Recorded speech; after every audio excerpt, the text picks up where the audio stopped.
Hi, my name is Ella and I'm an artist. Today in this video, I'm going to talk to you guys about why I don't model anymore. In case you guys are new here and you haven't followed some of my old videos, you see that like I actually used to be a freelance alternative model, and I also used to be a like nude art model as well. And those two things just kind of like collided in terms of like they were kind of overlapped with each other.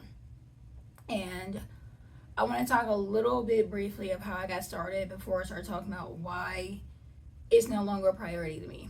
So it's kind of a blur. There's a lot of circumstances that kind of like just went together to make this whole thing possible for me. But basically, like I was following people online that were doing like freelance model stuff, and I thought, okay, that sounds cool. That's something I can get into. I can connect with other people in the fashion industry, because at the time I was like, I want to be a fashion designer. I still do, but you know, the goals shifted and changed over the years. So I'm like, well, I just want to like get into it with like the fashion people, the makeup artists, photographers, designers, and I feel like modeling is a good way to go about doing so. And then I had like a mutual friend that went to the same college as me, but she graduated like a few years earlier, but like we had mutual friends. So somehow we were able to reach out to each other, do the first photo shoot, and then the studio that she was working at, like the place that she was doing her photography studio thing at, is called Graffiti Warehouse, and Graffiti Warehouse would host events like once a month where they would invite people to come model, makeup, hairstyle, photographers, and they tell you like, oh, bring different outfits and switch up your hair and makeup to help you build your portfolio. So I was going to those events and I started, you know, getting to know people and talking and stuff. And then eventually I got invited to do Model Mayhem.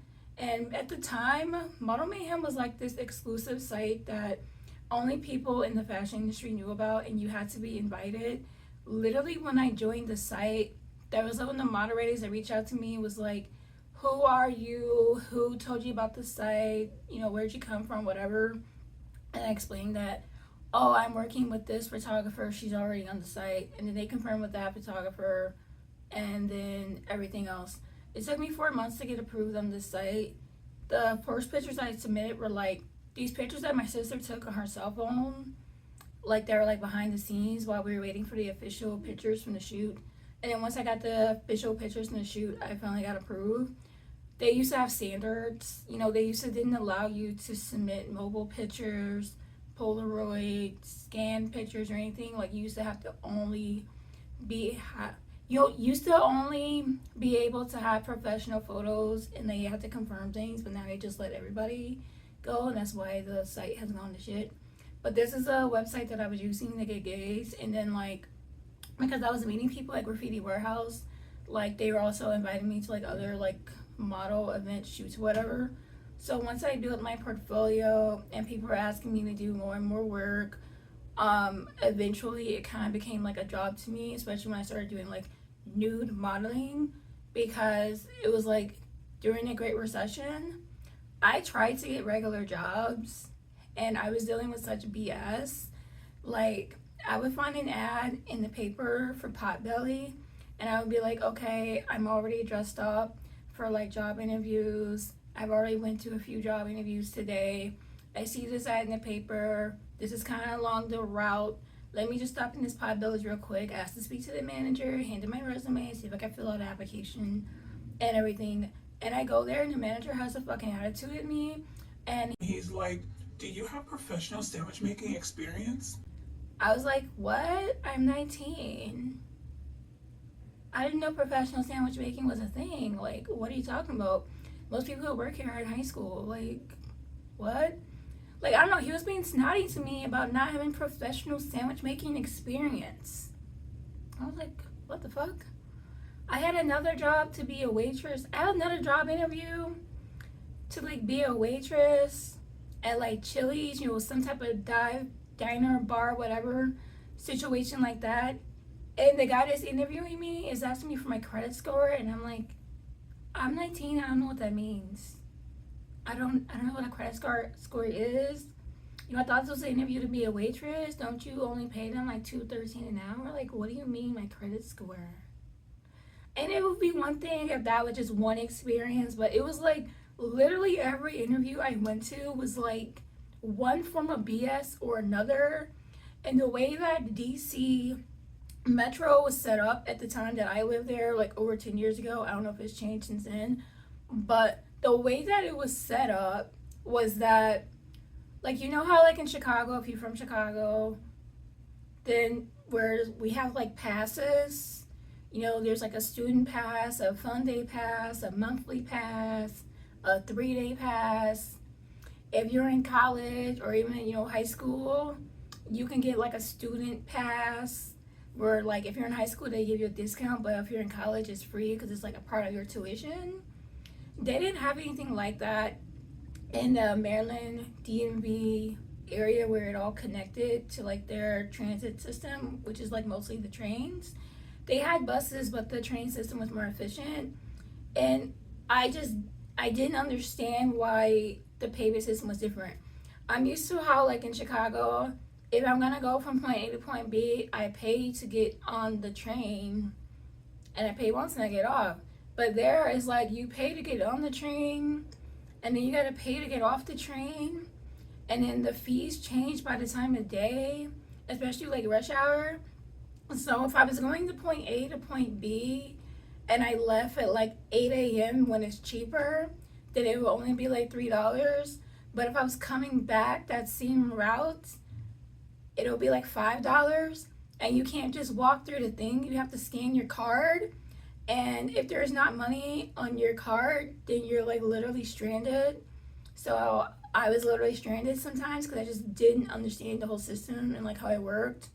I thought I pay once, I get on the train, I pay to get on the train, I pay, like I thought, one fee was one fee and you pay to get on the train, why you have to pay to get off the train. Like, I wasn't really understanding the system. But needless to say, that's how I ended up spending like $300 to $500 a week on DC Metro to go to job interviews in person and fill out applications. Like, I was finding jobs, like I was finding like job advertisements in the newspaper, the sales paper, the internet, like sometimes I would see people post stuff like on Facebook and be like, hey, if you want a job at this place, then you need to show up at this location at this time and have to speak to this person. So I was physically going out to places and filling out job applications and stuff. And these are the experiences that I was having. And then once I started making money from modeling, the money that I was making from modeling would just go to DC Metro. Like, I wasn't able to actually save or anything. It would just go to DC Metro to pay my phone bill and like get groceries here and there. It wasn't like I had set out to just do modeling and that's it. That's just how the situation had worked out, because this whole time I'm trying to get a regular job. I'm only 19 years old. I just graduated high school and I'm trying to find the work. I'm applying to fast food, I'm applying to restaurants, I'm applying to be a waitress, a host, a service, like service industry stuff. I'm applying to, retail jobs. I went to an interview at like the airport for like this little gift shop that's like way in the corner that nobody freaking goes to. And she's like, oh, you need at least 3 to 5 years of professional retail experience. This is serious. This isn't just like some little clubhouse or whatever you think you're about to come in here and do. This isn't some after school program. And then she only needed someone to be there for like Sundays, half days, maybe every other week. And I'm like, you don't need 3 to 5 years of experience to work a job literally one day a week, every other week, for like a half day at best. That lady was fucking insane. Again, I'm spending hundreds of dollars a week on public transportation to go to these job interviews, go apply to these different places, and these are the people that I keep running into in like the Maryland, DC, Virginia area. So at one point, I'm like, well, since I can't get a job anywhere else and these people would pay me to do photo shoots, then I'll just go do the photo shoots because you guys are getting on my fucking nerves. And I'm trying to save up money to go back to school because I had to drop out because I couldn't afford to continue going to college. So that's how modeling kind of became a job to me, and I was kind of forced into it because that was the only thing that was paying me. I tried to get jobs. The jobs were not trying to get me. Like, they were on some major BS back then. Again, things may have changed and shifted. I haven't lived in that area in years, but that's been my personal experience. And then I moved to Chicago. Things were slightly better, but there were times where I had to go to photo shoots with these creepy ass fucking guys that I knew I didn't want to work with because I needed money to pay my rent. I need to pay my phone bill so that I can at least answer the phone to be able to like hear someone calls me for like an interview and want me to come to a job or whatever. And that fucking sucked. Luckily nothing happened to me. Like, I wasn't beat, assaulted, or trafficked, kidnapped, or anything crazy.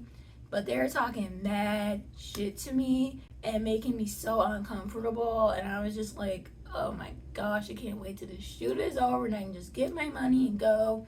And I'm never gonna talk to this guy again. He's getting on my freaking nerves. So that's, kind of how modeling got started for me in my personal experience working freelance and everything.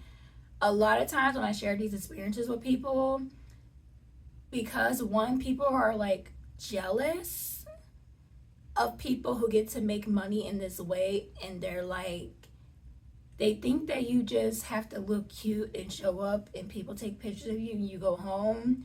They don't get all the other shit you got to go through in order to make this a thing for you. So I get a lot of comments that are like, well, that's what you get for not working with an agency. Okay, well, I was friends with other models, and it didn't matter if you work with an agency or multiple agencies, we were all dealing with the same shit. We were all dealing with the same people. Agency or no agency, the industry is just pure shit, okay? It is pure shit. Agency or no agency, alternative or being non-alternative, like, it's full of shit. I'm sorry. Come on, let's go outside. Go outside for what? We gonna fight. No, we could. It really is. That's how I got into it. Let's start off on a high note and talk about my positive experiences. I got to meet a lot of interesting and creative people and learn a lot about how creative people move in the world and how they make it possible for them to work as an artist, dealing with the challenges that they're dealing with. So I met a lot of photographers, makeup artists, hairstylists, agents, graphic designers, videographers, people who do video editing. I don't know what their job is. I think it's literally called video editing. People who do photo editing. Most photographers usually edit their own stuff, but sometimes when they're booked solid, they tend to outsource the editing to someone else. So I got to know people in that regard, and I got to see, what their lives were like in a creative sense, and, just learn about what it means to be a model and what it means to be a part of the fashion industry and what it means to be in this creative space and how I can go about navigating it easier, and have people that were able to kind of guide and mentor me and tell me, you need to be doing this and not that. You need to be working with these type of people and not those type of people. And I'm really grateful for that experience, because me at my age and this day and age, with what's going on in the world today, if I were a teenager in 2025 and I had to do everything all over again, I wouldn't be able to. Like, I had to be at the right place, the right time, and surrounded by the right kind of people in order to give me the type of guidance that I needed to make it work for me. And I'm really grateful for that. I met people who were like tattoo artists, tattoo enthusiasts, which I didn't even know that was a thing.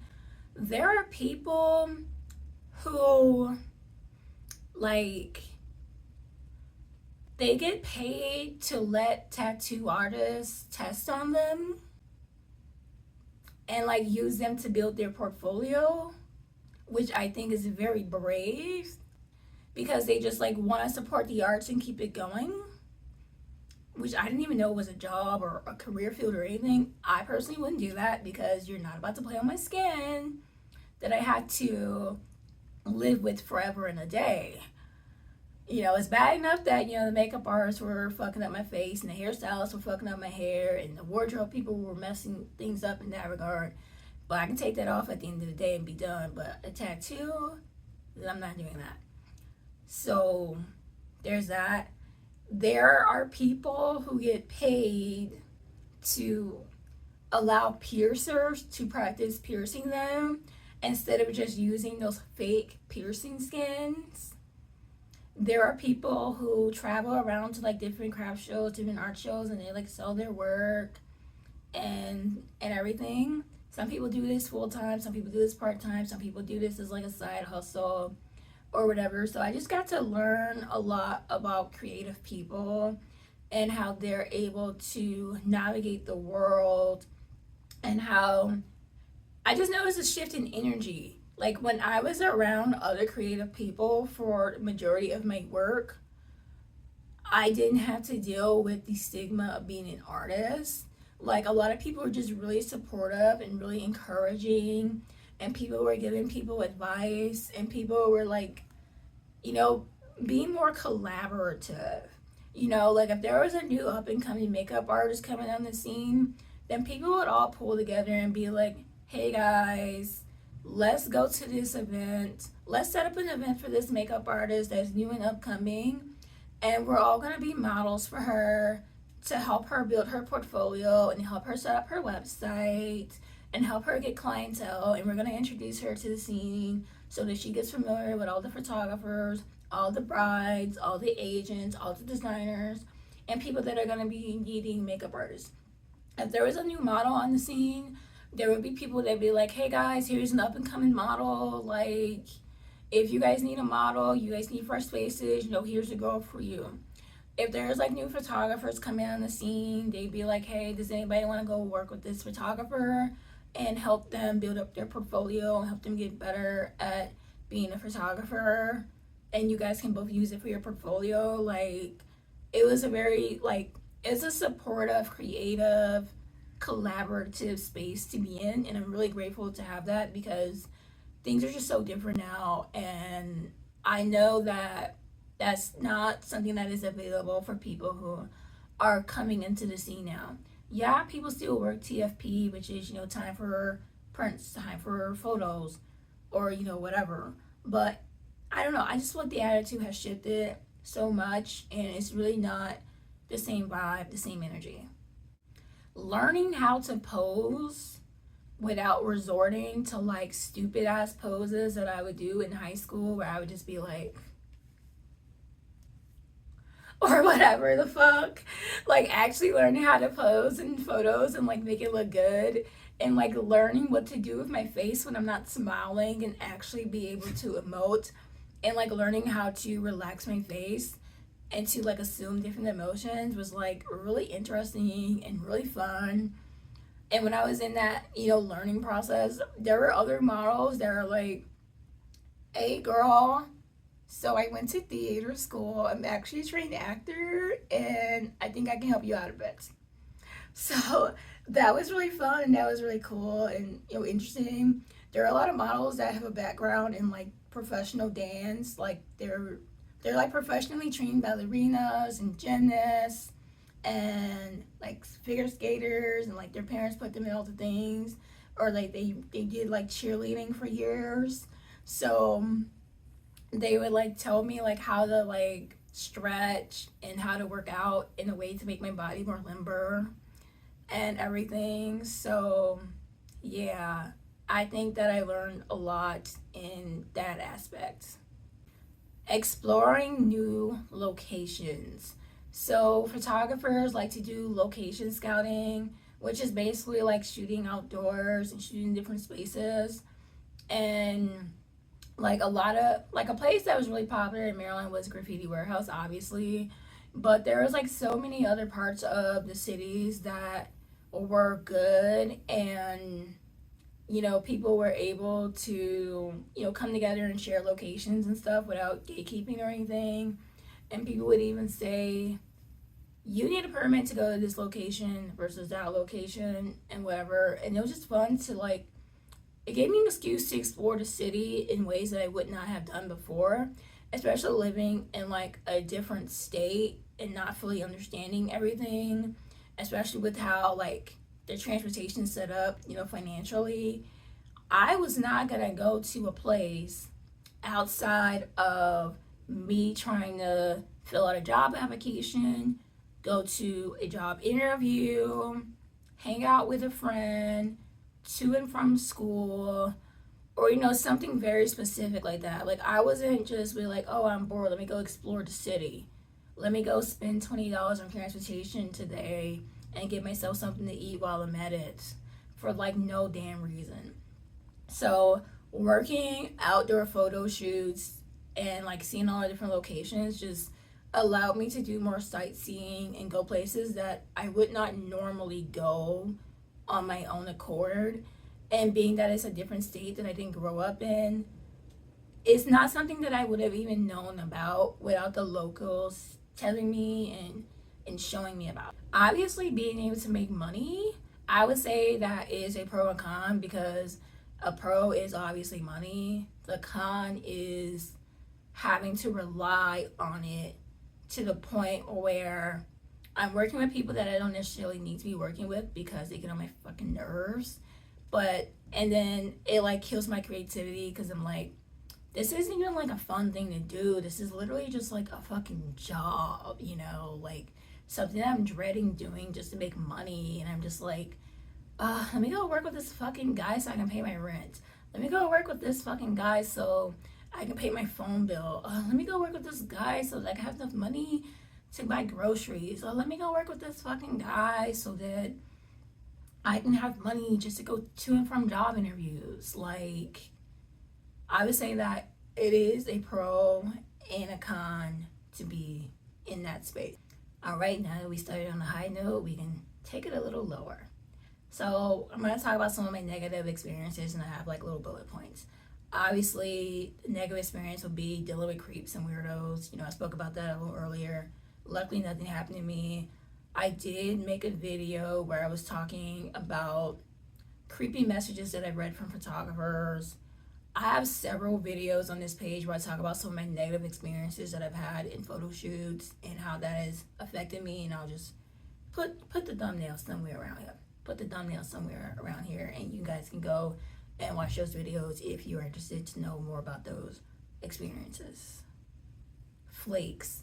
Sometimes people will set up a photo shoot with you, and then on the day of the shoot, they don't show up, they don't call, they don't text, they don't anything. They literally just ghost you, and it's called flakes. They flake, and the communication can be so good up until that point, and some people can be so highly recommended. They can be mutuals, they can be people that you worked with in the past, and somehow you still could have these experiences, and you never know. So flakes are a really awful thing to deal with in the industry. Models experience it, designers experience it, makeup artists, hairstylists, like pretty much everybody in the industry has an experience dealing with someone that flaked out on bad pictures. I'm going to talk a little bit more about this later, but there would just be so many bad pictures taken of me, and then people are just so proud to post them on the internet. Like, oh my gosh, look at this picture I took of this pretty girl. And I'd be like, take this shit down and untag me. Burn it. It used to annoy me literally so bad how I would work with certain photographers and they would literally just sit there or stand there and just keep clicking the button for like 2-3 hours. They don't even stop to look at the fucking pictures and say, oh, I like this pose, I don't like that pose, or oh, this pose is good, but you need to lift your arm a little bit here, you need to pull your shoulder back here, you need to direct your nose there, chin up. Nothing. They just literally stay in one spot and press the pose. And of course, I'm not staying in one spot the whole time. I'm moving around. So if you're just standing or sitting there just clicking a button and you're not following me around as I'm moving, then of course you're not going to get everything. So there would be like thousands of pictures from these shoots, and because they just sat there clicking the button, only like 5 of them would be good. And it's like, you would save so much time and so much film and so much on editing and everything if you just stopped for a second and looked at your freaking camera and, you know, navigated from there. I could have just set my phone up on a tripod and put the self timer on and did that and kept adjusting. What are we doing here? I already paid money to come here. I already bought all these freaking outfits. I'm already doing my hair. I'm already doing my makeup. I'm already styling things. I'm already helping you pick out locations. I'm already like setting up different themes and stuff. I'm already submitting the work to magazines, and that's going to help both of us out. Like, I'm already doing so much.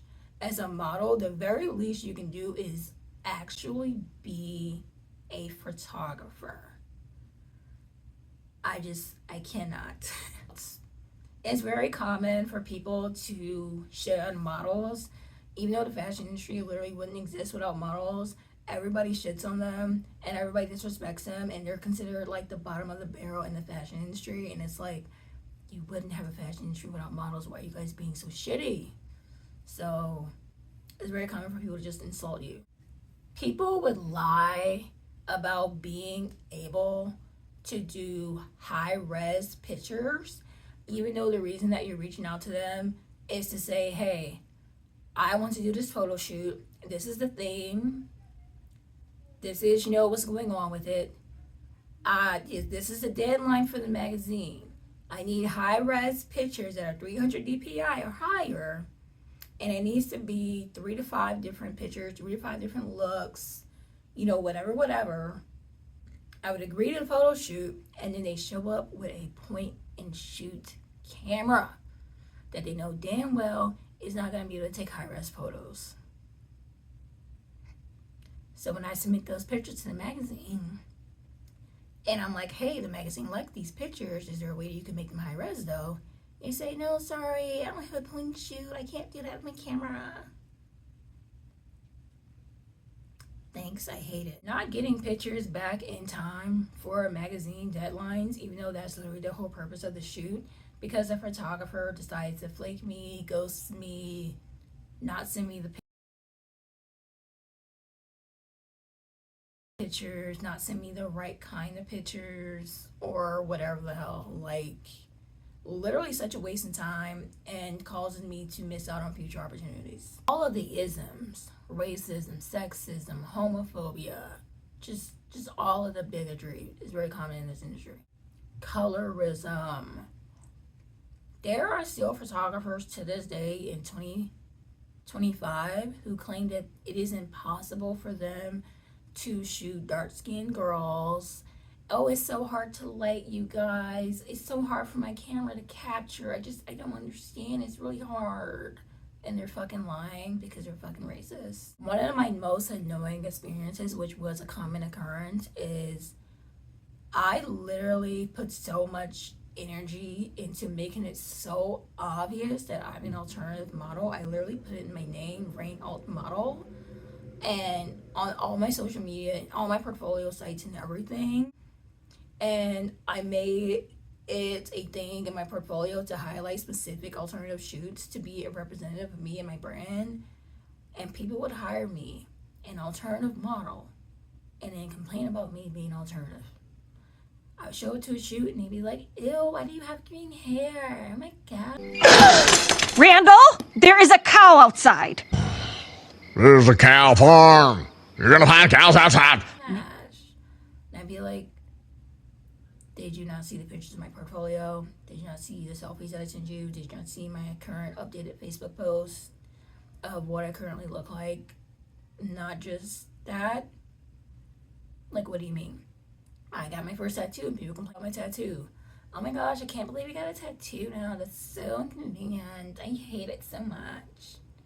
But there was a picture of my tattoo in my portfolio before you hired me. And if you knew you didn't like my tattoo before you hired me, then why'd you hire me? Why am I here? Why are you complaining? What is this? Again, it was a common occurrence. I get not reading, I guess, but just not looking at pictures when there's